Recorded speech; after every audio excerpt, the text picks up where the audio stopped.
I came to, still screaming, and I could still feel the heat from the fire burning my skin. I stopped screaming and tried my best to endure the pain. But as I opened my eyes, I quickly realized that I was back in my bedroom at home, lying in bed under the blankets, flat on my back and covered in sweat. The blankets on the bed were pulled tightly around the edges of my body and all the way up to my neck, like I was a butterfly in a cocoon. I squirmed around a little bit to try and free myself from the blankets, and eventually I did. Then I sat up quickly, moving my legs so they hung off the edge of the bed. And I was completely naked. I had no idea what had happened to my clothes. I closed my eyes and dropped my head to my hands, feeling completely overwhelmed. I sat there for a minute or so, trying to compose myself, thinking, that was some wild, crazy dream I just had. Then I sat back upright, opened my eyes and pulled my head from my hands. And that's when I noticed them. The cuts on my wrists from the leather straps, and there were bloodstains too. I quickly looked down at my ankles then, and sure enough, there were cuts and blood there as well. "Oh my God," I said out loud. It wasn't a dream. I started shaking, unable to endure the burning pain any longer, and I darted out of my room, ran down the hallway and into the bathroom, shutting the door behind me. Did I mention I was naked?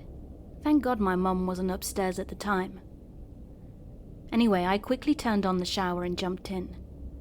But not waiting for the water to heat up a little was a very bad idea. The cold water hit my hot skin and it felt like acid. I cringed and moved as far away from the water as I could. Then the water slowly heated up to a lukewarm temperature. I just stood there under the water for about 20 minutes as my skin cooled down. Then I turned off the shower, got out, grabbed a towel and began to dry off, catching a glance of myself in the mirror. "What's that on my arm?" I whispered. With closer inspection, there on my right bicep was the number 2557. At first I thought it was a tattoo, but it was blinking. I rubbed my eyes and it was still there. Then I rubbed my arm, but it wouldn't come off. I started freaking out again, put the towel around my waist and ran downstairs, screaming like a wild man. My mum came out of the kitchen and said in her best mum voice, "Michael, why are you screaming? Jesus, son, put some clothes on." "Mum," I said frantically, pointing at my arm. "Do you see this?" "See what, dear?" she asked, confused. "Right there," I said annoyingly, pointing at the number flashing on my arm like a crazy man. "Do you see it?" "Honey, there's nothing there. Are you feeling okay?" she asked. "What? You don't see it?" I said, shocked. "See what?" she replied. "Never mind," I said, totally frustrated. I ran back upstairs with my towel falling halfway up them, so I was completely naked again.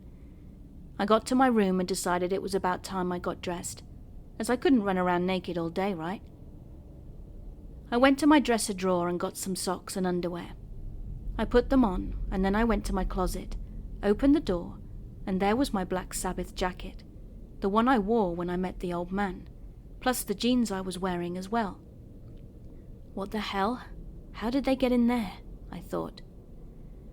After what happened last time, I'm not wearing any of that stuff. Hell, I don't even want it anymore, I thought. I rummaged around a little bit and found an old pair of black sweatpants, a white t-shirt that read "I love puppies" that my grandmother gave me years ago, and an old pair of Converse sneakers. That's safe enough, I figured, and I went ahead and got dressed, then sat at my desk and just stared at my arm for about 10 minutes. Okay, it's got to mean something. But what? I mumbled to myself.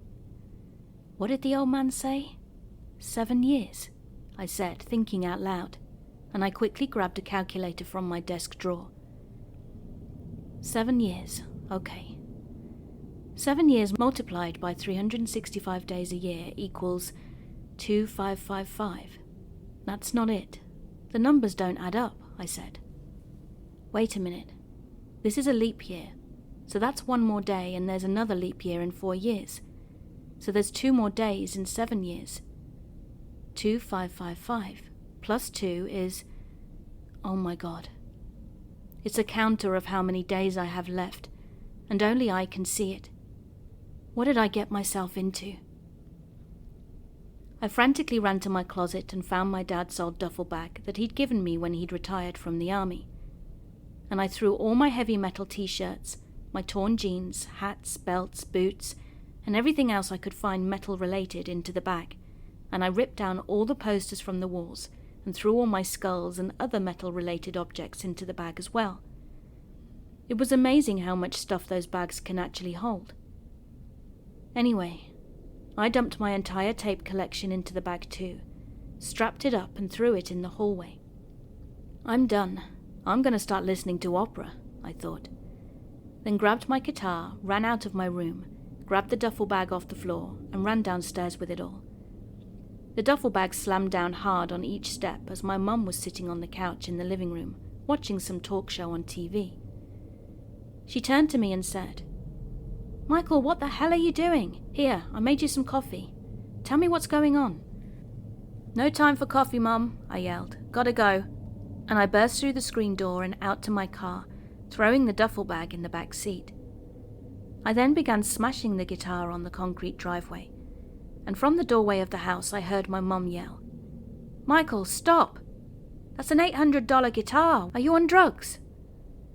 At that moment, the line from that Suicidal Tendencies song popped into my head, and I replied without thinking, "No, Mum, I'm not on drugs. Why don't you get me a Pepsi?"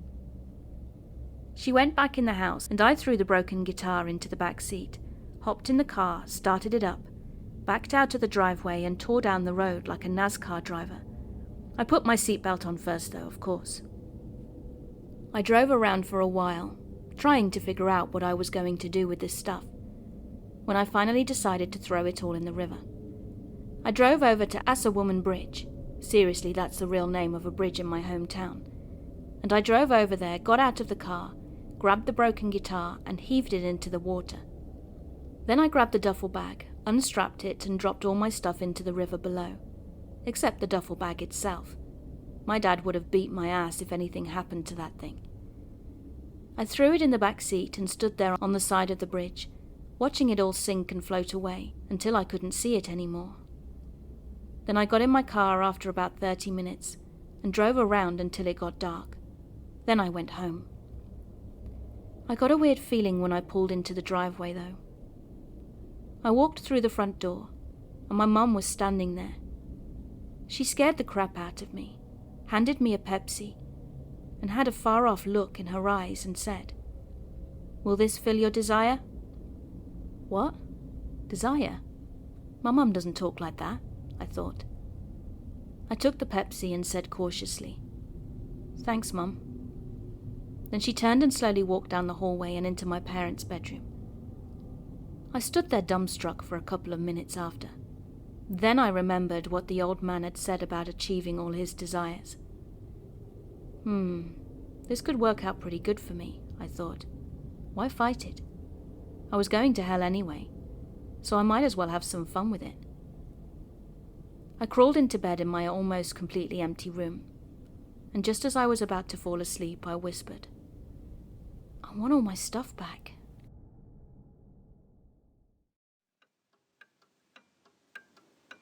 Hey, thanks for listening. I hope you enjoyed my video. And if you did, could you please give me virtual hugs by subscribing and clicking that notifications button.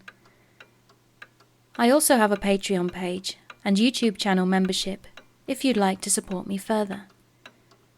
Thank you again for being here. Keep being creepy.